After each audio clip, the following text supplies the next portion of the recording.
चक्रेश्वर शब्द का अर्थ है वो जिन्हें अपने चक्रों पर महारत हासिल है। जब हम कहते हैं कि चक्रों पर महारत है तो उसका मतलब है उन्हें अपने ऊर्जा शरीर पर महारत हासिल है। उन्हें अपने ऊर्जा शरीर पर महारत हासिल है, यानी ये कोई अलग तरह की अनुभूति या बोध नहीं है, बल्कि एक अलग स्तर की क्षमता है। दुनिया में कुछ करने की आपकी क्षमता बस उतनी ही है जितनी आप अपनी ऊर्जा व्यवस्थित कर सकते हैं। दुनिया में ऐसे कई इंसान हैं जिनका या तो शरीर बहुत मजबूत है या बौद्धिक रूप से या समझदारी के मामले में वो काफी तेज हैं, पर वो न तो ज्यादा कुछ करते हैं न कर पाते हैं, क्योंकि उनकी ऊर्जा लचीली नहीं है और सहयोग नहीं करती। तो जब हमें ऐसे लोग दिखते हैं कि दुनिया में कुछ करने की उनकी क्षमता या दुनिया में उनकी सफलता उनके अन्य गुणों से मेल नहीं खाती, चाहे वो शारीरिक बल हो या शिक्षा या बुद्धि या अन्य प्रतिभाएं जो शायद उनमें हों, पर वो व्यक्त नहीं हो पाती क्योंकि उनमें ऊर्जा का पर्याप्त बैकअप नहीं है। एक तरह से योग की हर प्रणाली, चाहे सरल अभ्यास हो या ज्यादा जटिल या गहन अभ्यास, सब कुछ एक स्तर पर ऊर्जा प्रणाली पर एक खास महारत पाने के लिए बनाया गया है, क्योंकि आप सांसारिक तौर पर एक इंसान को इस तरह ही विकसित कर सकते हैं। दुनिया में आप जो कर सकते हैं उसे तभी बढ़ा सकते हैं जब आपकी ऊर्जा एक खास स्तर पर हो और उनमें एक खास स्तर का लचीलापन और नियंत्रण हो। कई लोगों का या सभी का अपनी ऊर्जा पर एक स्तर का कंट्रोल और महारत होती है, अनजाने में ही। तो इसी वजह से वो अलग अलग चीजें अलग अलग हदों तक कर पाते हैं। पर अब आप कुछ ऐसा करना चाहते हैं जिसे आमतौर पर इंसानी रूप से असंभव माना जाता है। संभव और असंभव चीजों का आधार बस हमारी अब तक की खोज को माना जा रहा है। जरूरी नहीं कि कोई चीज असंभव हो, बस ये है कि हमने उसे अब तक खोजा नहीं है। खैर, 150 साल पहले क्या हम उड़ सकते हैं या नहीं? उड़ना असंभव है, ये बात तय थी, ठीक है, सभी के दिमाग में। तो इसी तरह ऐसी कई चीजें जिन्हें लोग असंभव मानते हैं, उसकी मुख्य वजह यह है कि हमने अभी तक इंसानी क्षमता के वो पहलू नहीं खोजे हैं। क्योंकि इंसानी आबादी का एक बड़ा हिस्सा या मानव संसाधन का बड़ा हिस्सा, अगर आप इसे ऐसा कहना चाहें, या मानव क्षमता का बड़ा हिस्सा आमतौर पर या तो जीवन चलाने के लिए गिरवी होता है या अपनी हार्मोनल जरूरतों में उलझा होता है। अधिकांश लोगों का पूरा जीवन बस उन चीजों को मैनेज करने में चला जाता है। शायद अधिकतम इंसानी ऊर्जा पैसे और कामुकता में लगी हुई है। तो एक इंसान अपने जीवन को या दूसरों के जीवन को रूपांतरित करने के लिए कितनी चीजें कर सकता है या उच्च स्तर पर जी सकता है, बात दुनिया में कुछ करने की भी नहीं है। देखिए, सक्षमता हमेशा कुछ करना नहीं होता। एक सक्षम व्यक्ति जो वाकई सक्षम है, उसके यहां बैठने के तरीके में एक खास आनंद होता है, या जिस तरह वो सड़क पर चलता है। जब आप क्षमता के खास स्तर पर होते हैं तब, क्योंकि इंसान सिर्फ एक शरीर नहीं है, एक खास बुद्धिमत्ता है, और आप क्षमता के बिना अपनी बुद्धिमत्ता का आनंद नहीं ले सकते। बुद्धिमत्ता एक बहुत ही नकारात्मक चीज बन सकती है अगर वो किसी क्षमता में न बदले तो। आप बुद्धिमान हैं पर कुछ नहीं कर सकते, आपको कुछ करना नहीं आता, तो अचानक आपको लगेगा कि आपकी बुद्धिमत्ता एक बड़ा बोझ है और आपके खिलाफ है। अगर आप में जितना दिमाग है उसका आधा होता तो आप काफी शांत होते। बुद्धिमत्ता तभी खुशहाली में बदलती है जब वो क्षमता में तब्दील होती है, कुछ करने की क्षमता। तभी बुद्धिमत्ता एक शक्ति बन जाती है, व्यक्ति और दुनिया दोनों के लिए। क्योंकि इंसान बुद्धिमत्ता के खास स्तर तक विकसित हुआ है, उसे क्षमता में बदलना एक महत्वपूर्ण चीज है।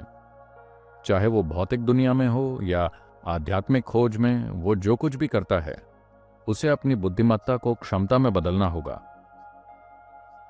वरना वो अपने जीवन की घटनाओं से हर हाल में निराश हो जाएगा। So, being a Chakreshwara is a certain level of competence. तो चक्रेश्वर होना क्षमता का एक खास स्तर है। इसका मतलब ये है एक स्तर पे जिसे हम चक्र कहते हैं, ये 114 चक्र जो ऊर्जा शरीर या प्राणिक प्रणाली का एक तरह का भूगोल है, या समझने के लिए मैं चाहूंगा कि आप इसे ऐसे देखें। आप सभी ने कंकाल देखा है ना? तो अब वो आपको स्कूल में एक कंकाल दिखाकर कहते हैं ये कंकाल प्रणाली है जिस पर मांस चढ़ा है, जिससे इंसान ऐसा बन गया है। तो आप समझते हैं कि शरीर की संरचना या बनावट की अखंडता हड्डियों की वजह से है। वैसे दुनिया में कुछ लोग उस संरचना को खोना पसंद करते हैं, वो अलग बात है, पर आमतौर पर हड्डियों से मानव को मौलिक आकार मिलना चाहिए। यह ऐसा इसलिए है क्योंकि कंकाल प्रणाली ऐसी है। मान लीजिए कोई ऐसा है तो वो कंकाल तंत्र को चुनौती दे रहे हैं। पर मैं चाहता हूं कि आप समझें एक और कंकाल तंत्र जिस पर हड्डियां और मांस सब कुछ बनता है, वो ऊर्जा प्रणाली है। मान लीजिए हम ऊर्जा प्रणाली का एक नक्शा बनाते हैं। अब ये एक मौलिक कंकाल की तरह है जिस पर हड्डी की संरचना या कंकाल संरचना भी बन रही है और एक आकार बना रही है। अगर ऊर्जा प्रणाली का कोई आकार और रूप नहीं होता तो ये कोई और रूप ले लेती। इसे ऐसा होने की जरूरत ना होती। हड्डियां ऐसे बढ़कर एक सींग बन सकती थीं। ऊर्जा प्रणाली ऐसे समाहित है तभी सब कुछ उसके चारों ओर बनता है। या दूसरे शब्दों में हम ऊर्जा प्रणाली को एक और ज्यादा मौलिक कंकाल प्रणाली मान सकते हैं जिस पर हड्डी की संरचना और मांस और तंत्रिका और न्यूरोनल प्रणाली और विभिन्न अन्य चीजें हुई हैं। ठीक है? अगर आपको इस पर कुछ महारत है तो एक बात यह है, आप चक्रों को गतिशील बना सकते हैं, यानी आप उन्हें सिस्टम में जहां चाहे ले जा सकते हैं। इसका उद्देश्य क्या है? आपने कैलेंडर कला देखी होगी। एक योगी ऐसे बैठे हैं और यहां से प्रकाश झिलमिलाता हुआ आ रहा है। आपने ये देखा है? आमतौर पर अगर चित्र किसी युग का है, मान लीजिए कि ये किसी तरह की प्राचीन योग पुस्तक में है, तो आप देखेंगे कि जब भी हाथ में प्रकाश होगा तो सिर के पास प्रभामंडल नहीं होगा। जिनके सर के पास प्रभामंडल होगा उनके हाथ में प्रकाश नहीं होगा। अगर हाथ में प्रकाश होगा तो प्रभामंडल नहीं होगा। ये क्या कहने की कोशिश है? ये चित्र तब का है जब कलाकार पर्याप्त जानकार और सचेत थे, या कम से कम संस्कृति में यह पता था कि यहां यह हुआ है कि कोई अपना आज्ञा चक्र अपने हाथ में ले आए हैं। लोग सोचते हैं कि ये अभय हस्त है। आपको अभय हस्त का मतलब पता है? इसका मतलब है सुरक्षा या बचाव का हाथ। जरूरी नहीं है, नहीं, ये उस बारे में नहीं है। ये वो प्रकाश है जो किसी ने अपने अंदर कमाया है, इसमें बहुत काम लगता है, अब वो इसे लोगों को दे रहे हैं। जो मेरा है वो अब आपका है, क्योंकि अभी यहां कोई है जिसे लाभ उठाना है। अगर ये यहां है तो मेरे लिए अच्छा है, और वहां चला जाए तो किसी और के लिए। तो अभी आप चाहते हैं कि आपकी आज्ञा किसी और को लाभ दे। उन्होंने इसे अपने हाथ में लेकर उठाया ताकि ये आज्ञा किसी और के लिए प्रकाश बन जाए। उस समय का कलाकार अगर जानकार है तो आप देखेंगे कि वो कभी सिर के चारों ओर प्रभामंडल नहीं बनाएगा, क्योंकि ये यहां चला गया है। प्रकाश अब यहां है, उनके सिर में कोई प्रभामंडल नहीं है। जब वो ऐसे बैठते हैं तो सिर के चारों ओर एक प्रभामंडल होता है और हाथ से प्रकाश नहीं निकलता। तो आपके चक्रों को हिलाने की आपकी क्षमता, गतिशीलता, यानी आप जीवन की मौलिक संरचना के साथ खेल रहे हैं। मान लीजिए आप भीतरी रूप से अपने घुटने की हड्डी अपने दिमाग में ले जा पाएं, क्योंकि यहां से ज्यादा दिमाग वहां प्रतीत हो रहा है, तो आप इसे वहां ले जा पाएं। यह ऐसा है, बेतुक लग रहा है पर यह ऐसा है।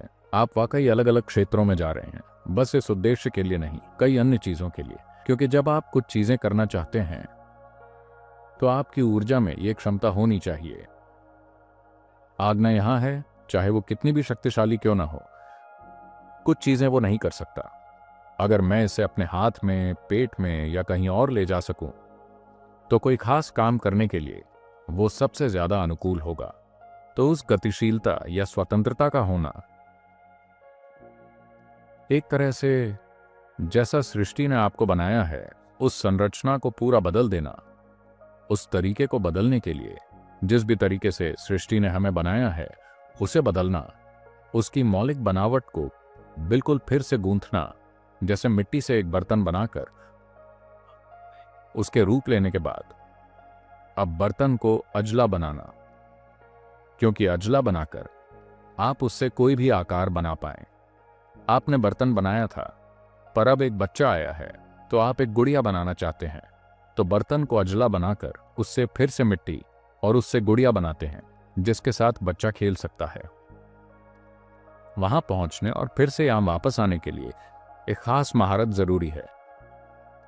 अगर आप वहां पहुंचकर वापस नहीं आ पाते, परंपरा में ऐसी कई कहानियां हैं। किसी योगी ने कुछ किया और फिर वो वापस नहीं आ सके। आपने ये सब सुना है? What are they? You heard of the Shukracharya, all these people. आपने शुक्राचार्य वगैरह के बारे में सुना है? बहुत अहंकारी योगी जो एक खास स्तर तक सक्षम होते हैं, पर जब अहंकार आता है तो आप आगे नहीं सीख पाते।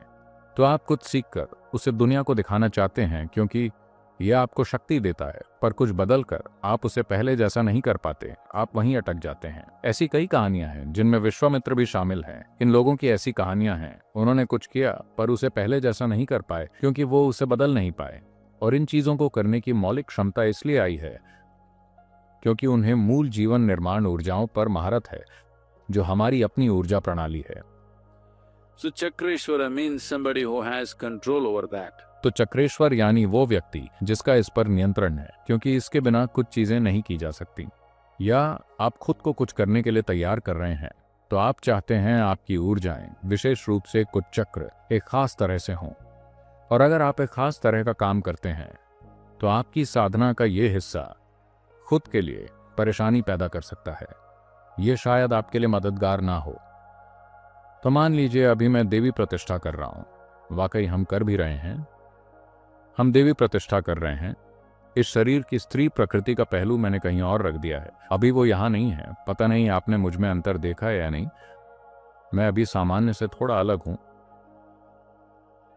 अभी कुछ चीजें कम हैं क्योंकि हमने उन्हें कहीं और रख दिया है, हैंगर पर। अब आज मैंने ये कुर्ता पहना है, कल शायद ये मेरे हैंगर पर हो। जब मैं इसका उपयोग करता हूं तो ये नहीं है, बिल्कुल मेरा हिस्सा है। जब मैं इसे वहां टांगता हूं तो बस वहां लटकता है।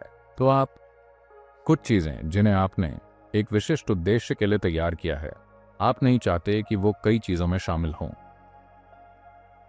तो आप उन्हें कहीं रखना चाहते हैं। आप नहीं चाहते कि उसके साथ घूमें। तो कुछ चक्र या आपकी ऊर्जा प्रणाली का एक पहलू, आप उसे अपने मंदिर में लटका कर आते हैं, क्योंकि अगर आप उसके साथ घूमेंगे तो आपको उस पर अलग अलग तरीकों से फिर से काम करना होगा। तो आप उसे छोड़ आते हैं। इससे आप में एक कुछ समय के लिए कुछ चीजों की कमी रहेगी। छोटी अवधि के लिए ये ठीक है। अगर आप ऐसा बहुत लंबे समय तक करेंगे तो ये प्रणाली को नुकसान पहुंचा सकता है।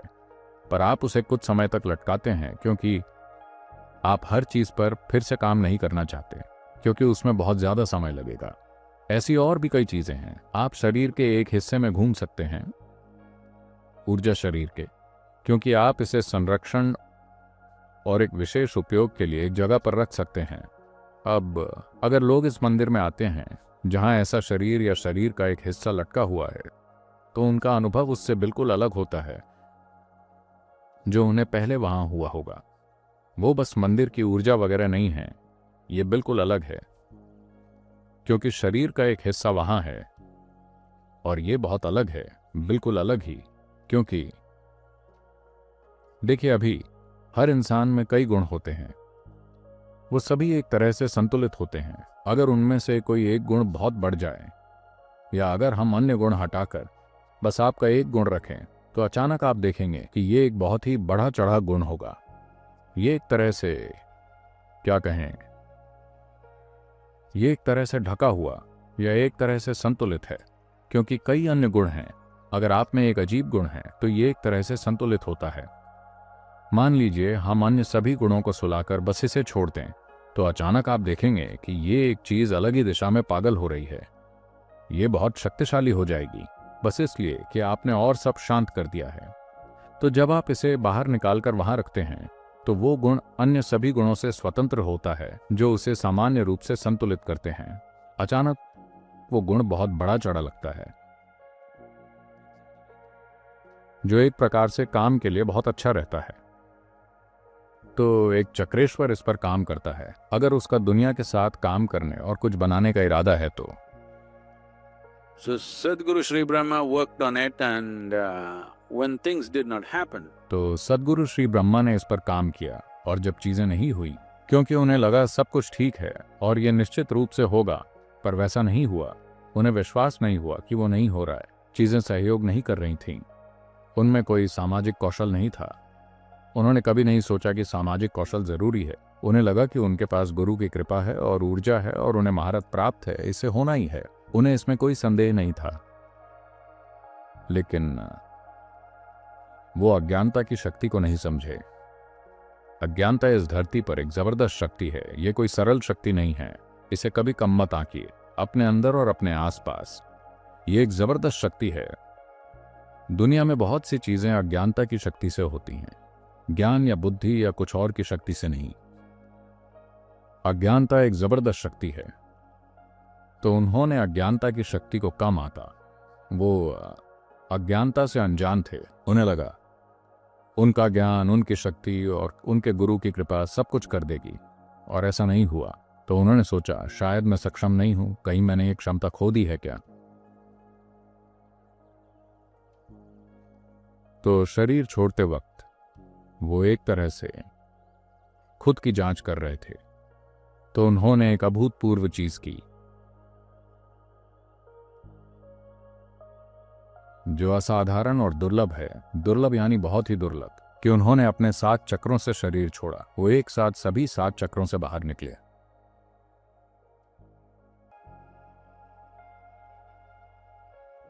वो बस ये जांच रहे थे कि क्या वो वाकई चक्रेश्वर हैं या खुद को गुमराह कर रहे हैं।